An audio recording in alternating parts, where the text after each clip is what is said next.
for the first time in my 15-year professional career, I actually asked for help from somebody. And Mm-hmm. it was one of those things where my body reacted in a way at that time that I had never felt before. We had 3 people leave in quick succession, and I was rocked physically, mentally, and I could function. I could be a father. I could be a husband. I could still do all the things at business, but things were different inside my head. Welcome to the Painter Growth Podcast, where we help you scale your painting company in record time. Join us as we explore sales, marketing, hiring, finances, leadership, and more, everything that you need to know to scale and grow your painting business. I hope you enjoy and subscribe. What's up, everybody? Mike Hickman here, founder of PainterGrowth.com, coming at you live or recorded, definitely recorded, with another Painter Growth podcast. And the man, the myth, the legend, episode number 2 with Nick Slavik of Nick Slavik Painting. Dude, I had such a great conversation. You were saying that it was a good conversation. You got feedback last time. And I was thinking, like, one of the better professional conversations I've had in this entire year. So I think about little bits of it here and there. Awesome. Well, I appreciate that, man. That was the second podcast I think that ever done. No way. Are you serious? Yeah. And now we're on like 30 or something like that. So holy cow, man. You don't waste any time. That's awesome. Look at us go.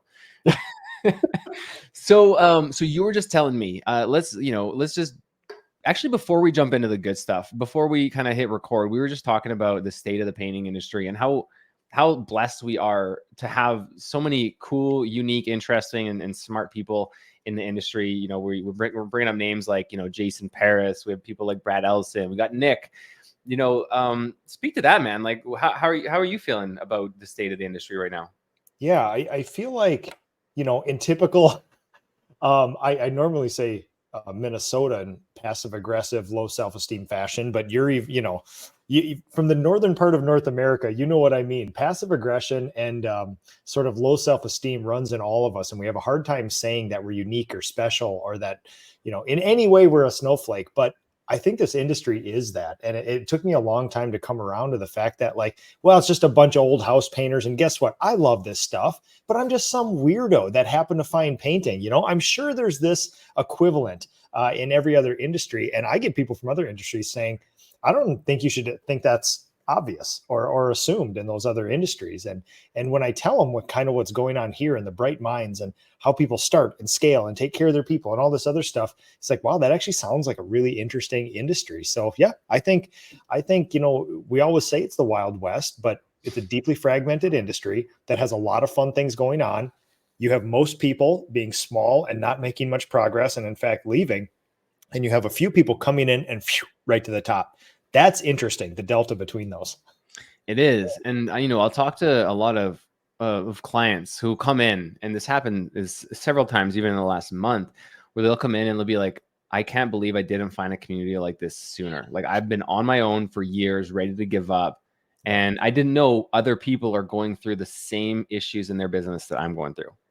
Yeah, that's it. And so again, if 99% of all paint businesses, all 330,000 of us, are single owner operators, of course it's going to be lonely, and there's going to be solitude and unprofessional people like me who get into the industry as great painters but not business owners. It's not obvious to me to collaborate with people. In fact, I took the stance for 2/3 of my professional career that those are the enemy. And there's people like you that come in that is obvious that you would collaborate and be nice to other people. That was not obvious to me, and I suffered for it.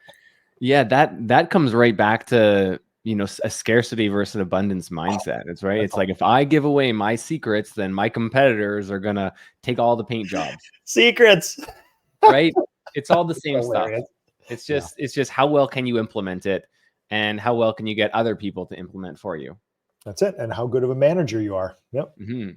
Like, who would have thunk that a city like Minneapolis could have just absorbed a $10 million per year painting business like Jason's? And in fact, not only absorbed, but it's likely a $10 million painting business only commands less than 2% of the entire market at its highest point. So you get people who own $10 million businesses who have the abundance mindset. They'll come to you and guys with the with not that mindset will say, well, listen, 2%, that's a noticeable amount of the market share. That abundance mindset person will say, well, great, that leaves 98% for you. Do you think you can manage on that? Well, on Like, that same argument, actually, to expand on that, there's an argument to be said that that person doing $10 million is actually making the market bigger, yeah, right? could be. It's not a Yeah. finite number of jobs. You see your neighbor paint their house, you see your other neighbor paint their house. It's like, maybe I should paint my house. Yep. Listen, I agree. And that $10 million painting company, their vice president of sales told me something 4 years ago that has stuck with my head, in my head every second, which is you'll always sell to a third of the people. You'll never sell to the other third of the people, and you might be able to sway the other third. That $10 million company may be so professional, they can sway a larger percentage of that third. And like you were saying, the, Mhm. the market is now expanded, the available market. Yeah, and also there's part of it is fishing and getting the fish that are already in the pond, and the other part of it is, I don't know what the analogy would be, but creating new fish, right? And creating that demand through advertising, through public initiatives, whatever you want to call it. Digging, listen, coming from a guy who wants to dig a pond, the analogy would be dig it deeper and then have a stocking program, so and manage it. There you go. Now you know how Nick does it. So yeah, I love the state of the industry right now. I didn't even know that I was going to get back into painting, right? Like I got into painting in college through a student painting company while I was doing my business degree. I left the industry for about 8 years, and I guess something about it just had me calling back that it was my time. Yeah, and that's a weird like origin stories in the painting world. There's only a few, right? Like now there's a whole bunch, which is better. But I over and over, half the people I know in this industry somehow come back to it, boomerang back. And I think a lot of people are self-conscious about that because it almost feels like you're talking about a fallback story or a second choice, but it's not that way to the people that I talk to. So it's a thing that people come back to, which is interesting because again, I don't mean to belittle or beleaguer my insurance people, but rarely does somebody do an internship at a big insurance firm, go see the world and be like, you know what, I really got a hanker to go back to that insurance firm, again. So it's like there is something different about this, man. And I think I finally got over enough of that head trash to say we should be proud and this is unique and we should really enjoy this time because it's not going to last forever. Yeah, the industry is professionalizing quickly. I think it was Jason that said he'd rather other contractors be professional and know how to estimate and know how to do sales and know how to have an organization, because you want to be bidding against other people with a similar pricing structure than you, because if you're bidding against the the people who don't know how to make a profit, then all of a sudden you're twice the price, and the customers are wondering why. Yeah, So you and it's want to that. professionalize the industry. You want good competition. Oh, that's exactly it. And I can't think of the exact thing, but I think you will understand. But when you have three people who are half your price, and then you have you look like the outlier. You're almost framing the price or whatever the sales analogy is. But when there's me, Jason Paris, and Brad Ellison bidding a job, and then you get a guy who's doing it for cash on the weekend, all of a sudden, this looks like the untrustworthy option because it actually is. There's no Yeah. insurance, there's no guarantees. And then you have people who literally, like Jason employs people just to look out for the client in his company, advocates for the client. That's what you get with real professional companies. There's no single owner operator who employs a human to advocate on behalf of the client. Yeah. No, I didn't even know he did that. That's really cool. Yeah. Typically, it's the owner going around and putting out fires, let alone being proactive and managing that customer experience. That's it. Well, I mean, you also have to be careful that at scale, you can't manage every interaction, and all of a sudden, Net Promoter Score, Google reviews, and this, you can understand how politics work when the machinations of the people, the feelings of the people dictate the outcome, and all it takes is a little chatter on social media saying, "I had a bad." Interaction with this company, and that leads other people to then pile on. And then all of a sudden, if a human needs to see that a few times, then you can understand how these things move that way. So advocating for a high Net Promoter Score and client satisfaction just to maintain brand equity at some Yeah. point is important. Yeah, 100%. I also don't want to squeeze this into the end of the episode. I want to say it actually right now instead. If anyone wants to like get involved and actually like be part of the community and hang out with me and hang out with Nick, I'm going to be in Orlando end of February, last week of February at the PCA Expo. I got a booth there. Nick is the chairman of the PCA, Painting Contractors Association. So how much are tickets for a company to get in there? You know, I tell you what, I can get, if you remind me when this is going to be posted, I can post a link to all of it, because there's like a sliding scale with pricing, depending on if you rooms, not, all that kind of stuff. So I will tell you this, we waste more money on brushes in 1 year than it costs to go to the Super Bowl of the paint industry. Yeah. Literally. So like, we need to start job costing our inputs into our businesses a little more, because I think, if you think about a meager plane ticket, a stay at a hotel, and then the actual conference, you're in it for a few $1,000, and literally you're around somewhere between 700 and 1,000 of the brightest minds in the industry.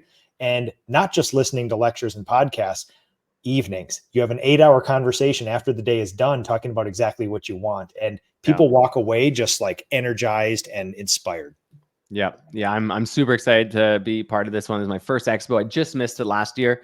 But I'll be there this year, and hopefully in many years moving forward. I'm working towards my ambassadorship of the PCA. So I love that, man. Well, listen, if we need people like you here, and certainly it's one of the job description of the board chair is to sort of like, it's not different from my position in my own company, which is we don't just show up and lead a board meeting 4 times a year, right? That's not being a good leader. We actually manage the humans on the board, and we create a culture, and we inspire people. And also we look to recruit the next round of people. So, sometimes years in advance, we start scouting out the next board members. We go to events with them. We get our families to know each other. We vet them out. We see if our core values match. We bring them on as a committee, maybe even an ambassador, and then we work them through the ranks up to, the officers and farther. So anything good, you have to be intentional with business or even these nonprofits.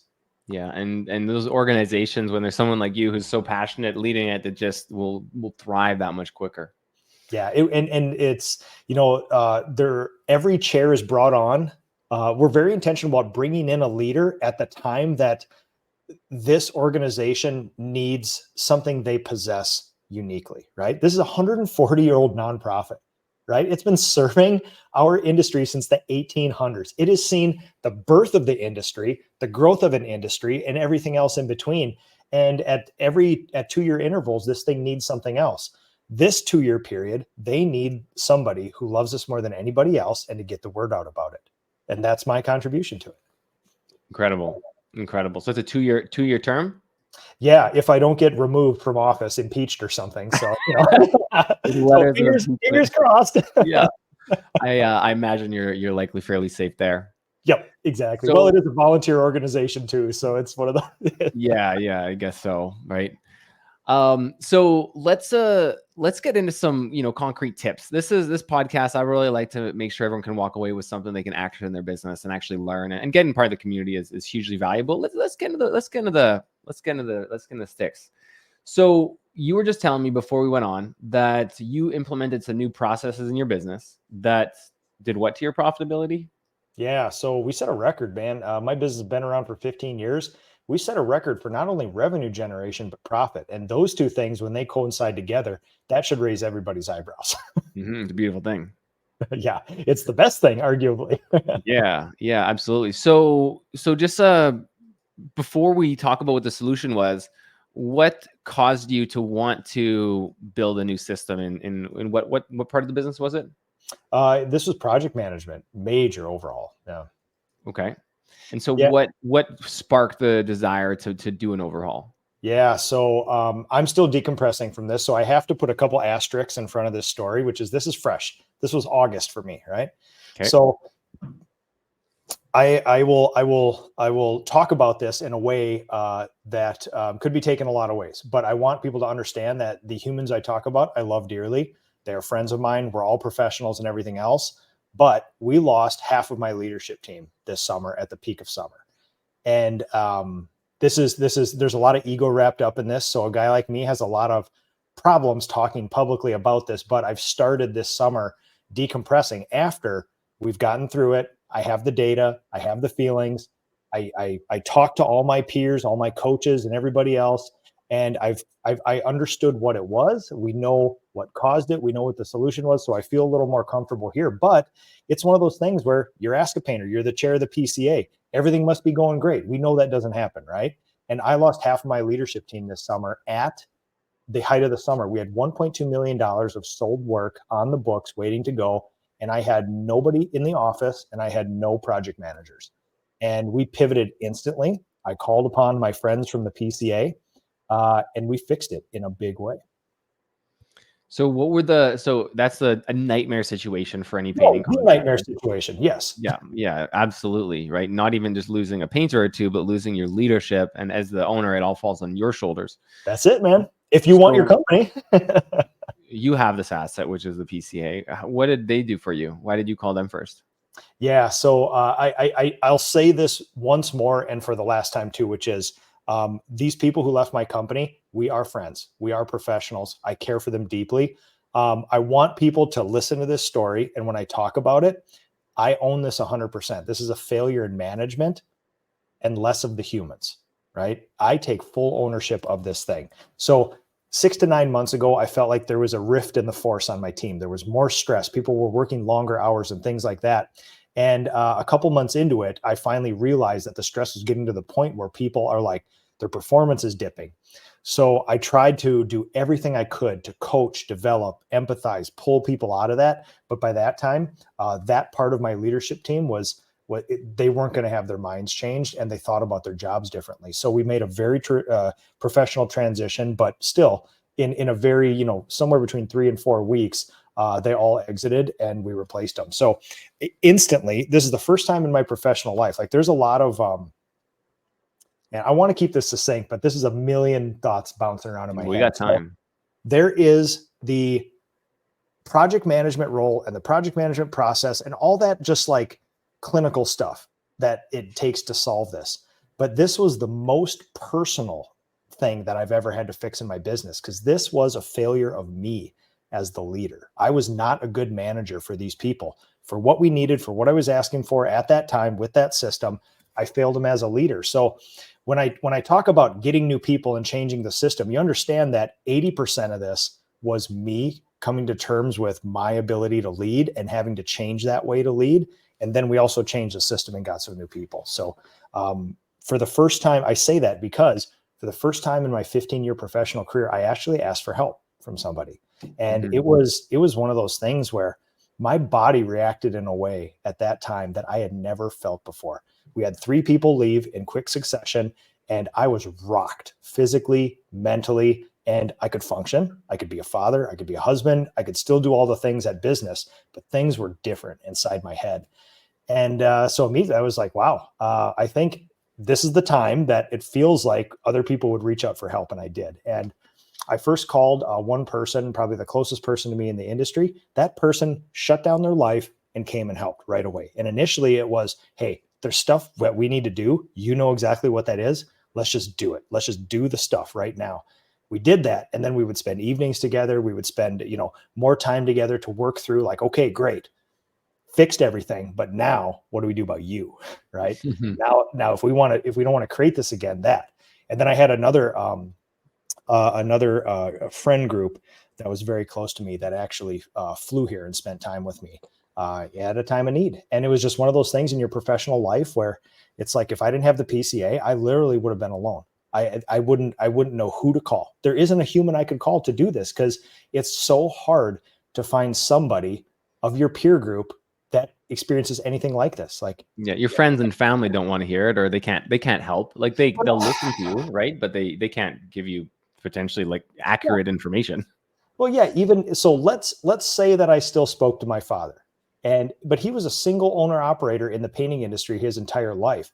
Even the closest human to me, biologically and professionally, if I hadn't known the PCA, I still wouldn't have been able to help. So It's just like, yeah, it was a weird thing, but man, it really drove home the difference between like acquaintances and connections versus friendship, like genuine friends. When you need somebody, they're there, and that's different. I appreciate your, extreme ownership over that situation, right? A lesser man would say, "Oh, my team they were not performing. They weren't, hitting their metrics. They weren't hitting their KPIs. So we let go of them." But you're taking that on your own shoulders, right? Why did you decide to do that? Yeah, I just ordered posters for my office.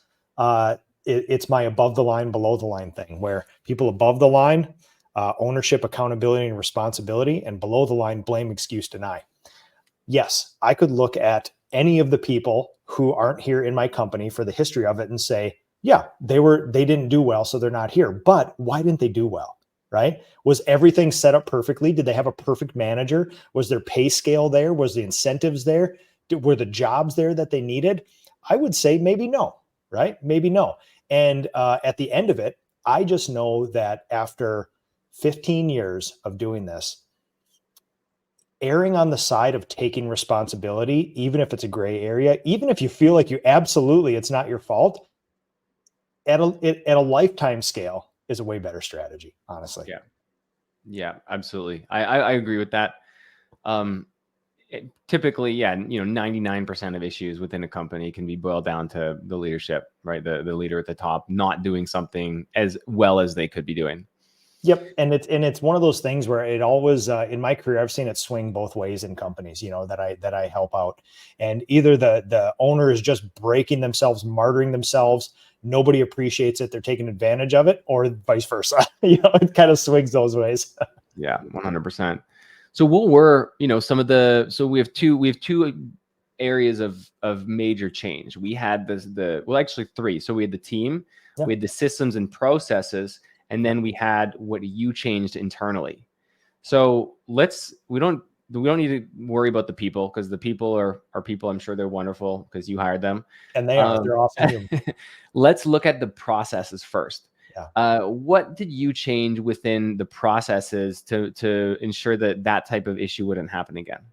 Yeah. So yeah, okay. That's an interesting question. What did we do so it didn't happen again?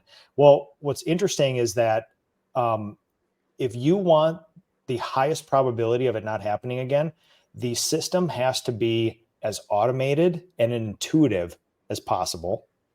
There has to be, and to do that, you need a single source of truth, right? Instead of multiple sources of truths all over. Um, and you have to have good management, because we know, write an SOP, make a whole connection of zaps everywhere that connects all your apps and things like that. But if a human isn't there to manage it and make sure it works well and fix it and revise it, it's still not that. So it's this partnership of the management and the process. So the thing that got us there was I there was a manager of that team that revised the process over a series of 4 to 5 years. And by the end of that 4 to 5 years, it was a series of Lego pieces that got adapted and just built bigger. So every time something was needed, a fix, we didn't reassess the process. We just added something to it. So by the end of 4 or 5 years, when I looked into the system, we were probably doing 40 to 50% additional non-value adding tasks in the entire process, which led to a stressful environment. I did not fix it. So then they felt like there was no reason to stay here anymore. And then they left. So the job, the project management process largely became a complicated system held together by a vast amount of labor hours and effort and a whole bunch of memory. Things weren't there for recall right away. So what we did, Could I push you, and could you be oh yeah, specific about one thing? yeah, Like what specifically, just so we can kind of get an understanding, like what specifically did you change that turned out to be better, after redoing it? Oh, easiest thing. Yeah, you're right to call me on that, because a lot of people get on here and just say business maxim. We revised the process. Here's exactly what I did. We had one app, a very famous project management app, that was the basis of it, and it was fancy. It was cool to show people colors, things, and this and that. We just stopped using it one day and never used it again, and that took out 30% of the tasks. Everything else was there. We moved whatever. There were triple sources of truth. We got rid of one, found out we didn't even need it, and we created a single source of truth. That's the one thing. We actually went backwards in apps. That's good. You should be removing apps. Like the software bloat is a very real thing. It is. It is. And well, and guys like us, business owners, boy, we love mapping out a series of zaps and software and the most complicated Rube Goldberg machine. And meanwhile, we should be managing our people. Yeah, 100%. 100%. So what software do you currently use to host your SOPs and to keep all of that as the single source of truth? Google Drive. Google Drive. Simple. Yep. Simple, man. Yep. We got rid of the coolest, sexiest app on the planet, and then went right back to my single source of truth that I made. One spreadsheet with a few tabs at the bottom. Every single thing you need to know about a project in my company is just boom right there. Yeah. Sometimes simple is better.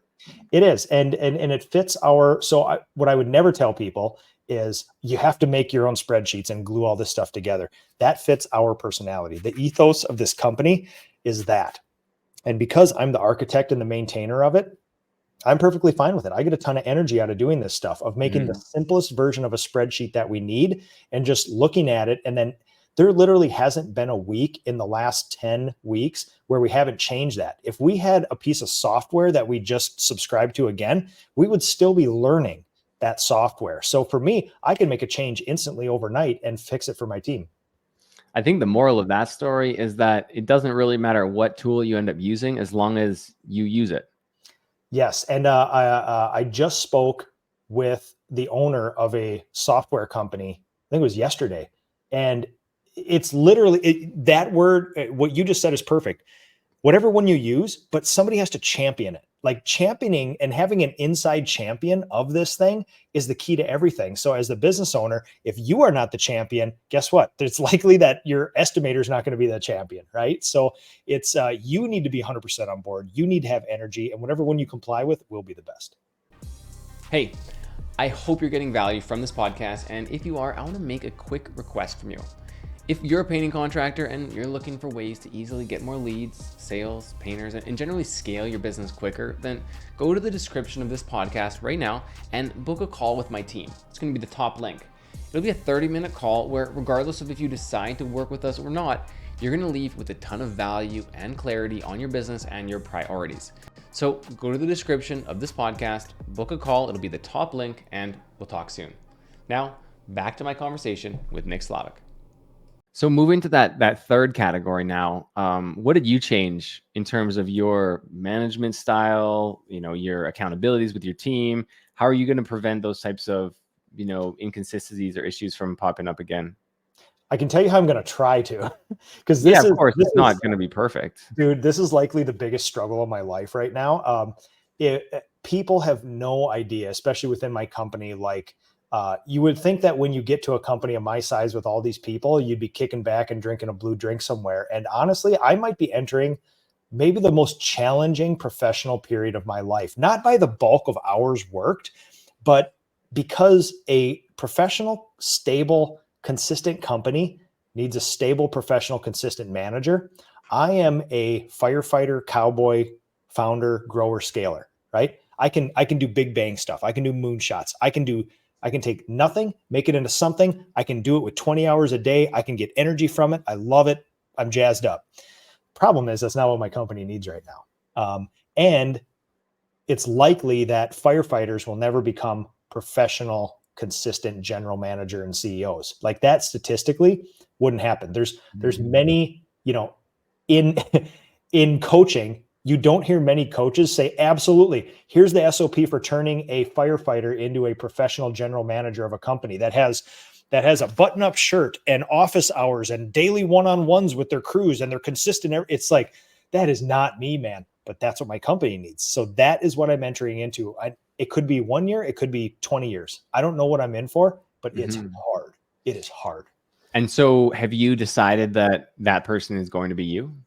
Or have you considered? I mean, the great part about where we are now, I can't afford a general manager, the kind of general manager I want. So you could, right? Like you could carve out some of your profit and do that, but somebody's got to hold the general manager accountable. And guess what? I haven't created a general manager SOP yet. I think I'm figuring that out myself. So yeah, I'm in a similar, situation in my business, right? As I grow, you grow and you're like, hey, I think a lot of business owners probably go through this. It's like, once I hit this level, then I'm going to be able to take a step back.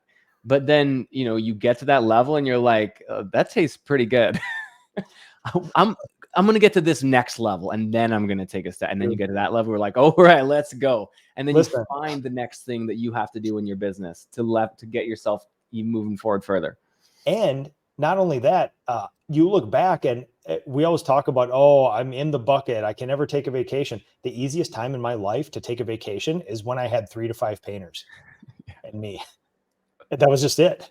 And now as you go, it's like, let's say we all use 60 hours a week as business owners. In the beginning, it's some painting and some stuff, project management and estimating, just the basics, the core functions. And then it changes, maybe a little more estimating, project management. Then you get rid of those. Now you're managing those humans. Well, the tasks, you're still going to spend 40 to 60 hours.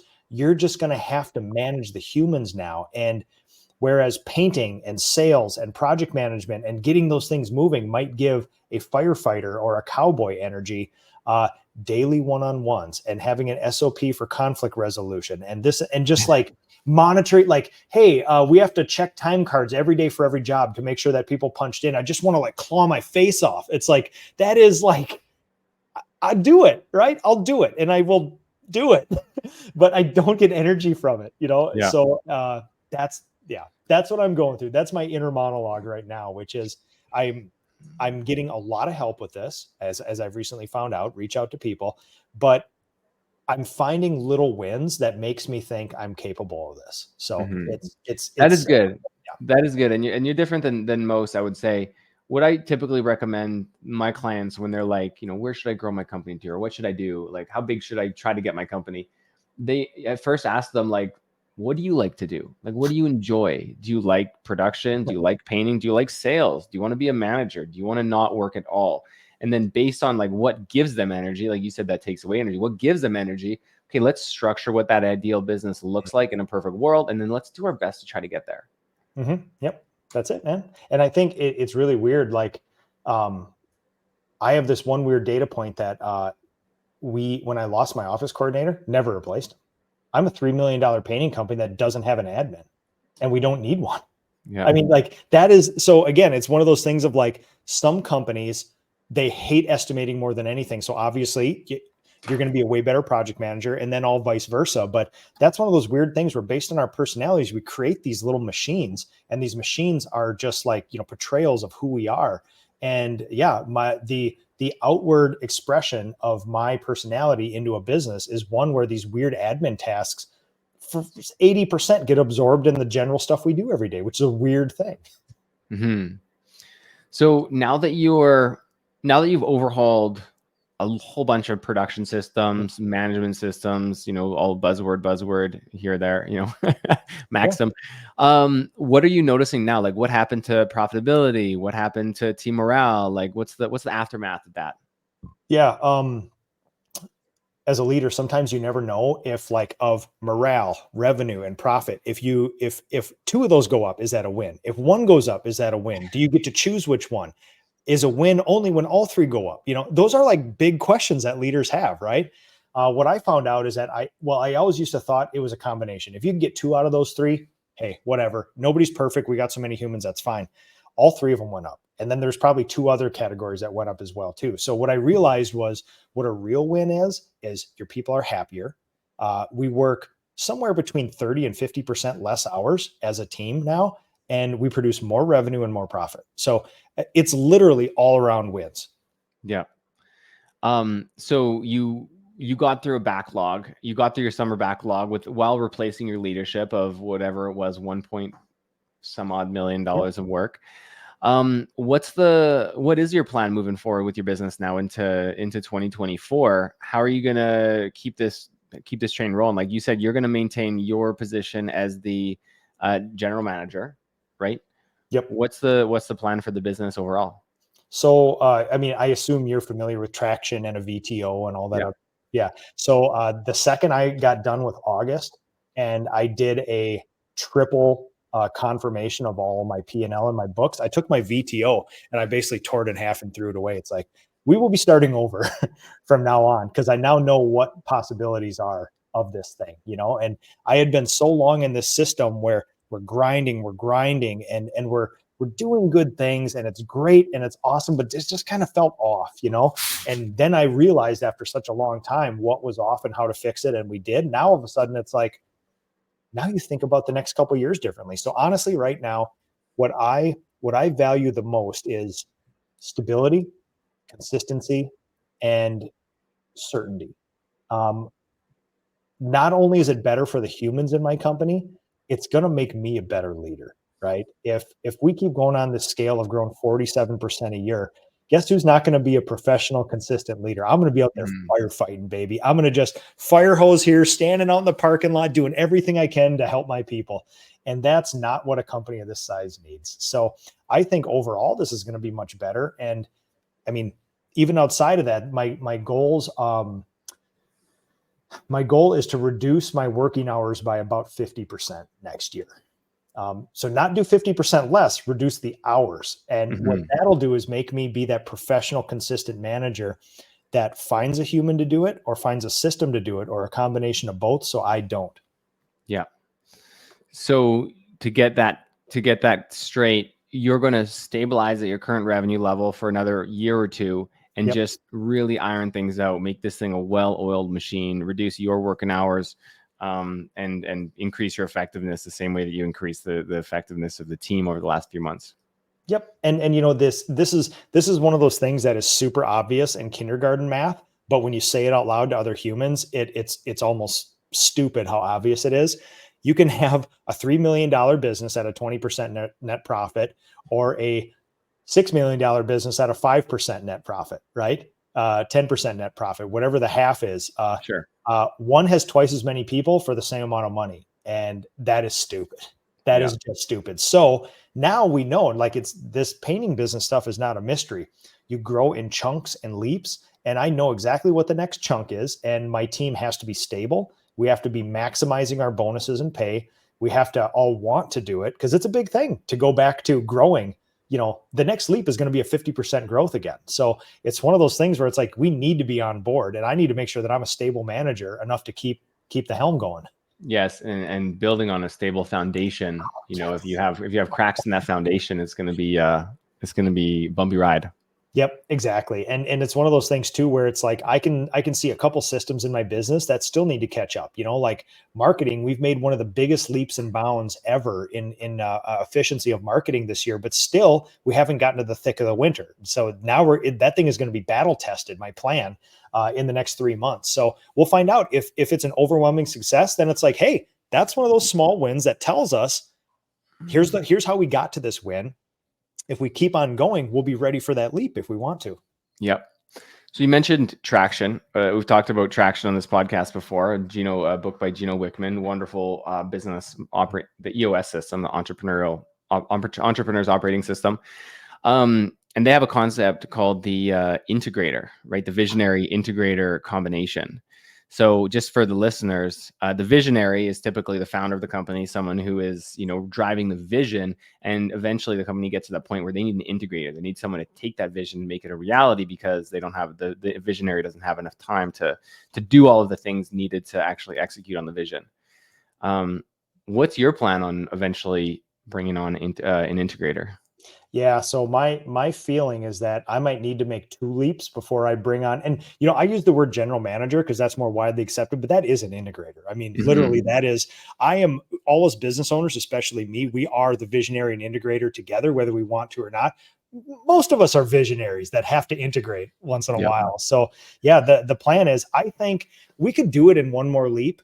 I would be way more comfortable if we made 2 more leaps. So if you might need it to make the second leap though, right? That's the thing, is you want to hire before you need to hire because you don't want to be hiring out of desperation.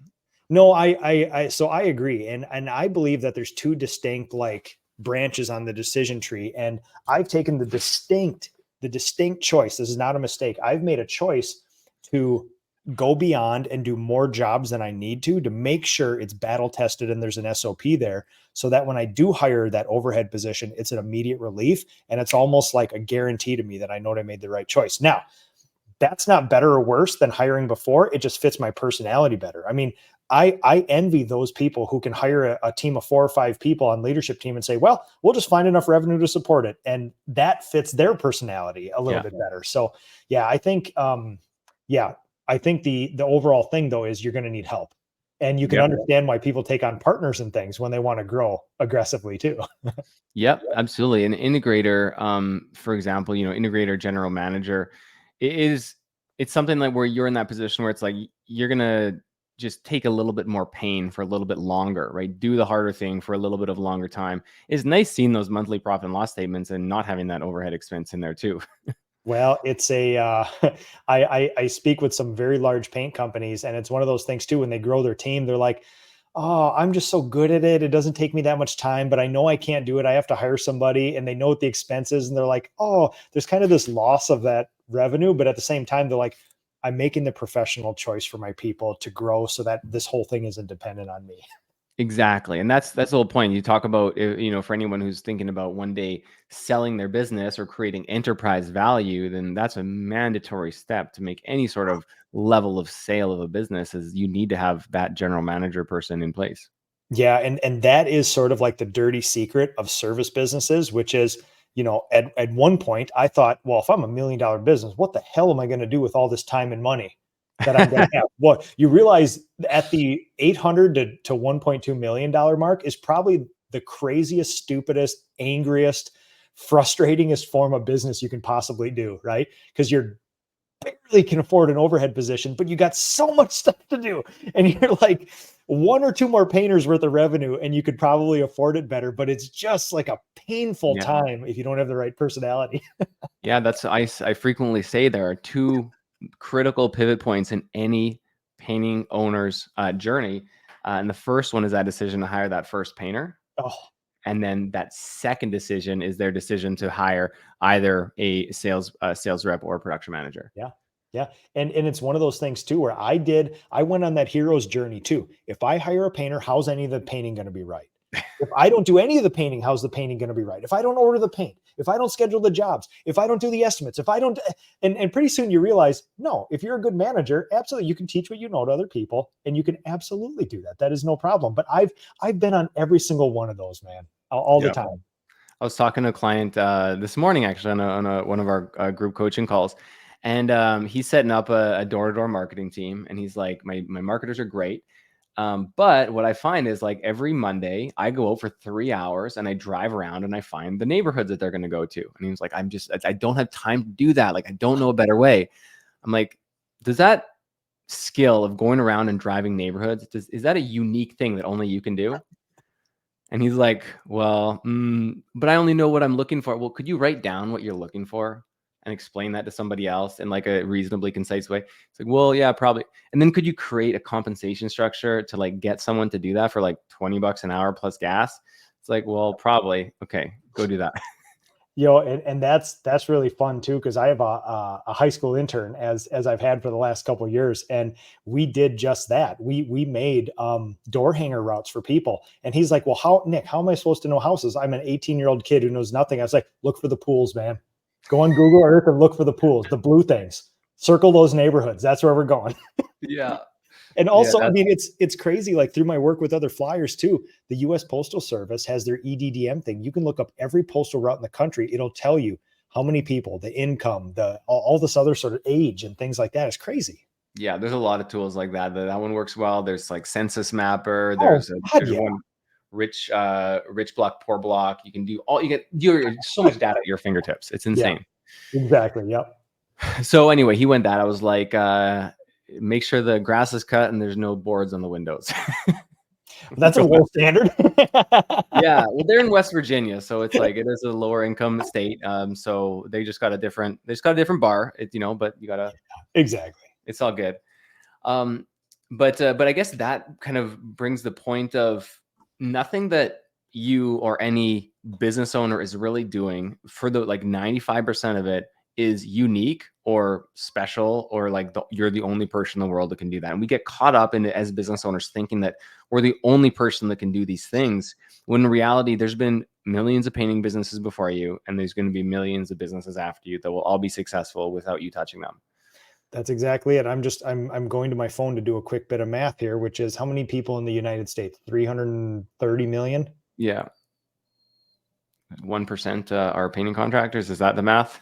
Well, so even at its most, there's still the amount of people like us who do this. There's still probably between 2 and 4 million people who run businesses like ours, not even just painting things. So if you think you're the first one who's ever had a problem with a client or a mismatched paint order or a problem with an employee, come on, man. Like that's I heard it was closer to 10% of were small business owners, but it's adults. So I think you're pretty close there. Yeah. Oh yeah. So when I went into the high school a couple of weeks ago, and I actually got the stat from their high school business teacher that somewhere between 4 and 7% of all businesses only make $1 million. So that's kind of that weird stat I go on, which is like if you have $1 million, you likely have an employee, which you've probably dealt with something, you know. Yeah, I think you're right. I think it's 4% of businesses or 7% of businesses ever make over or sell or do revenue of over $1 million. And then like, All businesses. yeah, Yeah. of all businesses. And then 0.1% ever make it above 10 million. So Oh. it's like, Well, you can understand why after you get into business, you're like, oh yeah, that's why there's not many of these. This is hard, man. Like this is really hard. yeah, it's not for everybody. It's No, absolutely not for statistically, it's not. Yeah. Well, and even statistically, I think a lot of people get into business out of the wrong reasons, right? People get into business because they got laid off and like, I'll just take on some side jobs and I'll see what I can do. But really they're not into it. They just want a steady paycheck. But their hand was forced. Right. Have you seen this happen? Oh, dude, this is the story of our industry. Like nobody who does really good at banking starts their own bank because all banks are professional. You can go a million places and there's a professional place, there's a hierarchy, there's board of directors. If you're a really good painter, you have like 1% chance of finding statistically a professional painting company that will pay your worth. You're forced to start your own painting company. That is not the way you want to start a business. Hmm. Yeah. And I think that goes back to the start of our conversation when we're talking about, the industry professionalizing and like how many people listening, like honestly, when you bring on it, when you interview someone, you have an interviewing framework and criteria that you're looking for. And then when you bring someone on, you have them sign an agreement and go through an employee handbook. And then you have an onboarding structure and you do training and you have a certification process. Like how many of you honestly do that? And I would venture to believe that it would be, like you said, probably 1%. Yes. And honestly, there's a cheat code out there. If you're sitting there saying, where's my jobs? Where's my leads? Where's all the good people? I'm working 1 million hours a week and I don't have any money. If you do the things you just said, you're in the top 1%. You have done 20% of what it takes to be a professional business. And it's not this magic secret. You're doing all the right things, except for all those things that make you a real business. So that's the difference between anybody who makes money and loves this and not, and the people who leave the industry.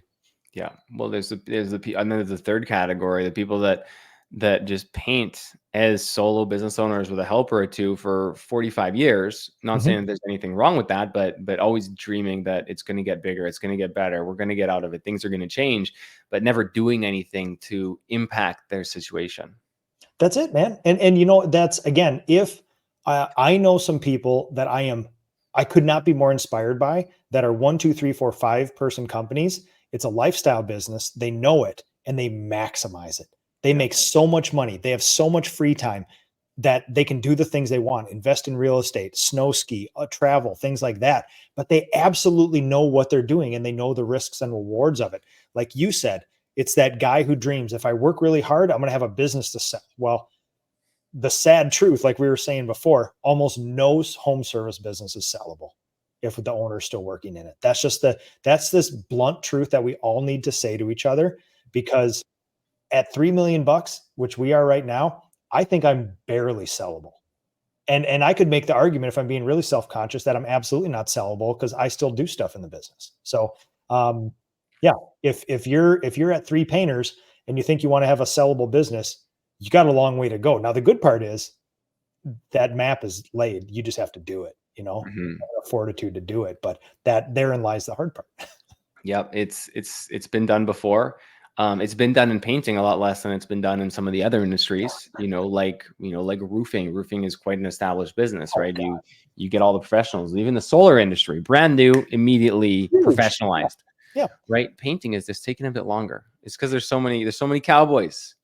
Well, there's so many cowboys. And, if you think about solar, there's construction, there's carpentry, there's electrical. Sometimes there might be plumbing if there's water in with it. It's like it takes a certain caliber of certification. There's building codes, there's state and federal inspectors. Like in painting, there's not. And the upstart isn't that much. So it's one of those things where, if of all the things that clients have done in their own home, it's obvious that they've likely done painting before they've done plumbing or electrical.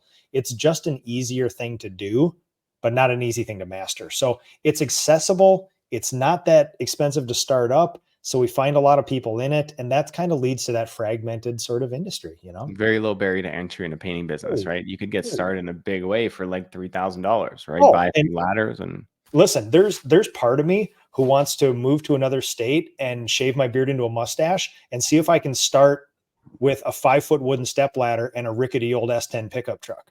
Because literally, that's like, if somebody will give you a down payment, you can go buy a brush roller and a can of paint. And as long as you got a ladder and a truck to get you there, I mean, I had a client who maybe a year and a half ago, he's a kid, he's 18 years old in, oh gosh, I can't remember what city, the Northeast somewhere. And he didn't have a vehicle. He bussed estimates. He yeah, took the bus. But I guess what? love that. He booked work. He had grit. He had drive. He got Yeah, deposits. He dude, bought a that's true. van. You don't need a lot to get started. But the biggest painting business in North America is CertaPro, and they have, I think it's less than a 4% market share of the entire business, of the entire market, Yeah. which like you said before is incredibly fragmented. So that just means there's an incredible amount of opportunity. Yeah, it's the most amount of opportunity right now. Like literally, if you do a simple math problem with production rates and industry benchmarks, $1 million paint company is somewhere between 6 and 9 painters, and that's 3 to 4 crews. If you can get 80 of your buddies together and you can order enough paint and do estimates and stuff like that to stay ahead of them, you can put over 200 grand in your pocket done well. Now, this is you doing a lot of stuff, but if you know that that's what you're getting into, 200 grand is worth 200 grand sometimes. If you got to work 60 hours a week, so be it, right? Yeah. And then, like you said before, it's the path has been laid. You just got to reach out to the resources, reach out to me, reach out to the PCA. Like there's so many resources out there now for people trying to get started and trying to get going. And, it's simple, but not easy. Yeah. It's what's really cool is that I think everybody should follow Brad Ellison's path, which is he shows up in the industry and he's like, well, who does it really good? And he cherry picks everything from them. He's like, why would I try anything different than these people? Like, not only are they awesome people, they're collaborators. They'll give me everything they have because they know the act is in the doing and the management. And they're like, yeah, here's my whole thing. Here's how I did it. I'll help you along the way. And by the way, there's 10 of us that will do that for you. And basically kick back, take the SOPs, take the lessons learned, and grow a paint business. And I envy him for that. And I think everybody should follow that path. Now, whether it's your personality or not, reaching out, collaborating, and finding like the PCA and you and people who will literally share everything to help other humans. It's all out there, Yeah. Yeah. There's so many resources right now that, it's awesome. It's such a cool time to be in the industry. And that's why I think that everyone should be going to the expo this year and just like connect with other people and realize that the issues that you're going through are not unique to you. Yeah. And listen, I would never be so pretentious that I would compare our industry to like AI and technology and getting in early. But at the same time, we've all seen what happened with AI. AI has been dancing around for 10 or 20 years. It's one of those things that they do inside companies. Next thing you know, somebody puts a consumer friendly product out there. It takes everything by storm. Stock prices, anybody who announces any collaboration with AI is through the roof irrationally. And again, I'm not going to be so pretentious to say that that's our industry, but at the same time, 99% of our businesses are single owner operators and are out of business every 1 to 3 years. 99% of our industry statistically churns every 24 months. You have the opportunity to come in here and grow a $3 million painting company in the matter of a couple of years. And there's people here that not only will give you stuff, they'll help you. This isn't one of those things like, well, if you fight it out and pay a lot of money, you can get the resources. Literally, people are like, hey, come on over here. Do you like money? You can have these, Yep. And like, I know you don't want them, but come here. I'm going to make you do them. And I'm going to check in with you. I'm going to help you along the way. And that a decade from now, you might argue that might not be the case. So this is literally the golden era of It is painting. a good time. I mean, I have another client down in Tennessee. He's like 21, 22. He's a rock star though. He just got started. He's been painting for a few years. Yep. But he's like, I want to start a business, join my program. And he's like, I'm not like sure, like anyway, not supposed to be a pump, but he in the first like 30 days or something like that, he booked like $150,000 of work. And then he is just a workhorse. He just went dark on us, and then he came back up for air, and he's like, I just produced $85,000 in a month. Oh, dude. Okay. Yeah. If it's professionally appropriate, you got to connect me with these young people. I could not be more inspired with some of what these young people are doing. They are way healthier. They're way more professional. They're doing this way better than I did, or Jason Paris did initially, or any of us people who've been in the industry a while. And I am completely envious and at all with them. Yeah, I'll connect you with this guy. I asked him to be on the podcast to do a quick story, but he declined for right now because he said that he's got some haters out there that he wants to get to a certain level before he announces what he's done. So I can respect that. Get that accomplishment solidified before you start talking about it. Yeah, I can appreciate that. Oh yeah, especially when, there's a lot of people who talk about, hey, I have an X amount of $1 million company, and they forget to say that it's sales and not production. And I would always say, get that production number to where you are, because that's a true test of a company. What can you actually get in the door? And that's a big one. With keeping smiles on all your customers' faces. Yeah, with still having a company the next year. And boy, if you can also prove that 30 to 40% of all your work at scale comes from word of mouth, that would be a good stat too. Exactly. That also increases your enterprise value and everything else. But Nick, I could talk to you all day, man. It's been great. I like our conversations, and just in case I ever may wear out my welcome, I do want to say I would do this anytime you want. This is absolutely glorious.